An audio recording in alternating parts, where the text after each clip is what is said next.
Welcome to Rithish shop madam. Okay, இது top போட்டு விடு. என்னது டாப்பு போட்டு விடா? ஐயோ தம்பி, அது பாருக்கு ஞாபகம் வரல, சொல்லு. அதுனா அது அது அது அதுனா எது? டிவி ஸ்டார்ட் ஆகும் பாப்பானே. பாவா. ஓ, இத கேட்டிங்களா? ஐயோ, பாராசூட்னு நினைக்கிறாங்க. அப்படியா? ஃப்ரெண்ட்ஸ், உங்களுக்கு இதோட பேர் தெரிஞ்சா நீங்க கமெண்ட் பண்ணுங்க. நீ சொன்னது கரெக்ட் நினைக்கிறேன். போயிட்டு கூகுள்ல போட்டு. ஐயோ, தாங்க முடியலடா சாமி. இந்த கஸ்டமர் ரொம்ப ரொம்ப ரொம்ப ஓவரா பண்றாங்க.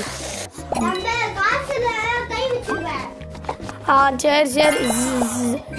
Thank you ma'am. காசு மட்டும் தான் உமா வச்சுக்கோ. தேங்க்யூ மேடம், பாய்.